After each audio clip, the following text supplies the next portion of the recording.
What's going on, guys? 90s comic book nerd here. Back with another comic book haul. Now these are some things I picked up off of eBay and a collection of comics that I got from a small comic book convention here in Houston called Houston Awesome Comic Book Show.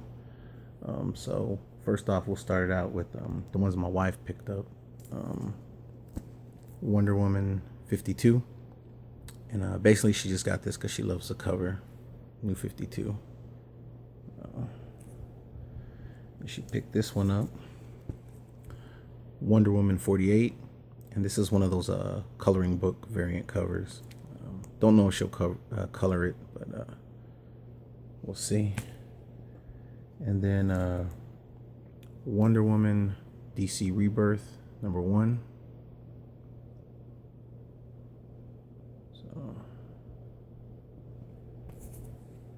And then another Wonder Woman Rebirth #1. Pretty much all these she picked up because she really liked the covers. So who knows if she'll actually read them. I'll probably end up reading them before she will. So, and then this stuff was in a Deadpool grab bag that they had at the show. So I've got Deadpool. Sometimes the past comes back to haunt you, and it's dressed like a pimp.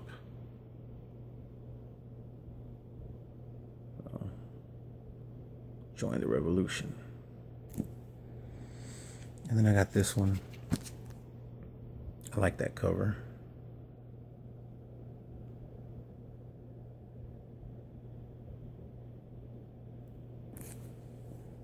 To the side. And then this one I picked up. If you watch my my video right before this one, my comic book haul, I actually got one of these, but I wanted to get a better copy because the other copy was in really bad shape. So found this at my local comic book shop and picked it up. So this is a lot better condition. That's a new X-Men 137. Then got this at the comic show. And the guy wanted $30 for it. And it's new X-Men #31. But I was able to talk him down to 10 because you can see it's kind of got damage in the corner there. But other than that, it's in pretty good shape. And I believe the reason that this one goes for so much is because it's the introduction of a major X-23 villain.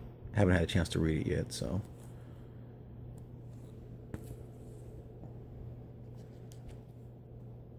Then my girl, she also picked these up. Domino. X-Force's most mysterious member in her first solo adventure. From 97. Domino #1. And she picked up Domino #2. Domino versus Lady Deathstrike.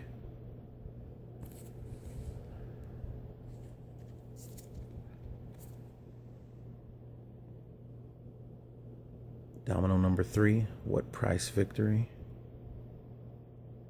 So yeah, it was funny. My wife was looking through the boxes and she saw this and she's like, "Oh, I like this. How this character looks. Who is she?" I was like, "What?"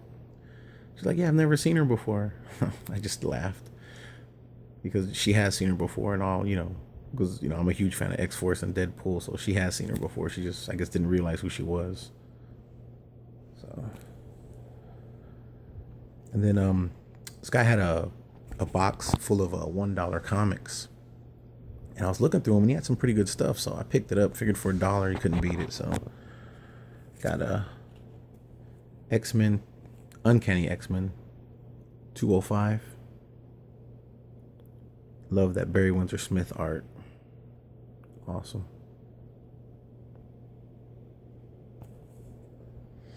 And then Uncanny X-Men 264.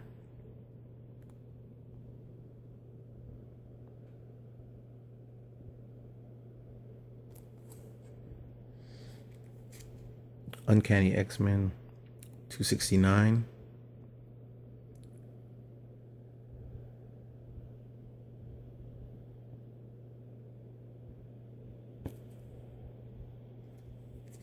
Uncanny X-Men 272, part of the Extinction Agenda.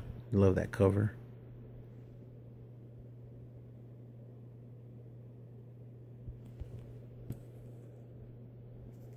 And then Uncanny X-Men 273.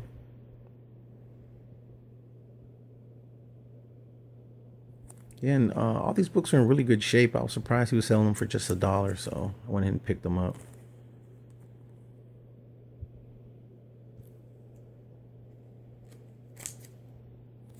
Uncanny X-Men 274. This has always been one of my favorite Jim Lee covers. So picked up another copy. For $1, you can't beat it, so.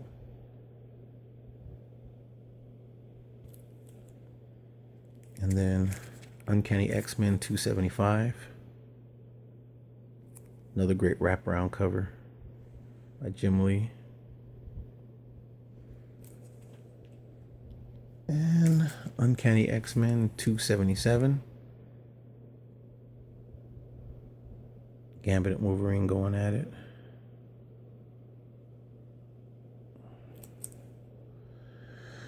And then Uncanny X-Men 279.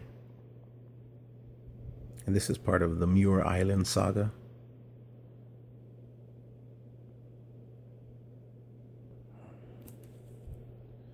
Then I picked up Uncanny X-Men 285. Portal's End. Also in the box of comics, he had Uncanny X-Men with the first appearance of Bishop. And I didn't pick it up because I already have multiple copies of it, but you know, I thought it was kind of funny that it was in there, and it wasn't in bad shape, so I don't know why he had it in there. But then I got Uncanny X-Men 286.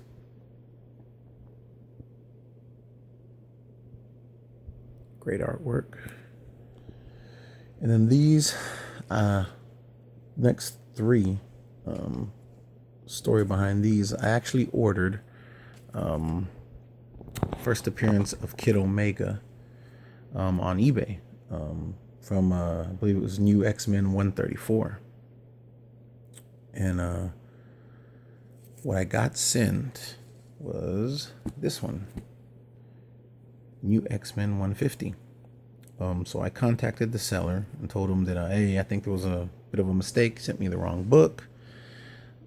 This is what I ordered, and this is what I got. And so he was real cool about it, and he said he would send me the correct book, but I could keep the New X-Men 150th issue for my trouble. So I said, all right, cool. So I waited, and then the book came in, and this is it right here. Oh, sorry, that's the wrong copy. This is it right here. This is it. So got the book, and I was like, oh, cool, you know, got it ready to sit down and read it, and then looked at it, and there is writing on the book. I don't know what that is or what it says. Just all I can make out is best to something for Kate. So don't know, but contacted the seller, and he was like, told him that, hey, got the right book, but there's writing on the cover.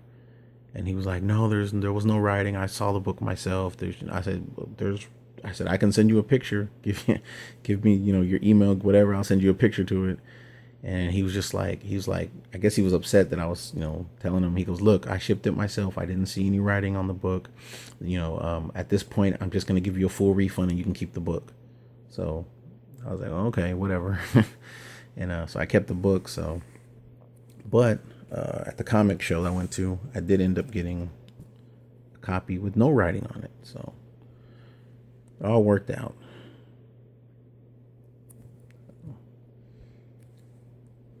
And pick these up just for the nostalgic factor. I remember when I was a kid going into Walmarts and Kmart's, and you know, all these different stores, and comics were everywhere back then in the 90s. And bought a couple of these. I remember when I was a kid, and I saw them at the comic show I was at, and the guy was selling them pretty cheap. They were like $5. So I was like, oh hell yeah, I'll pick that up just for the nostalgic factor, and it is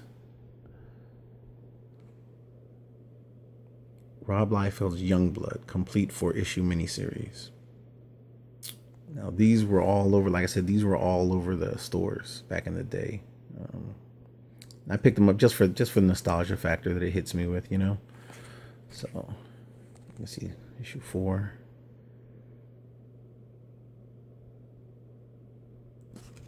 Yeah,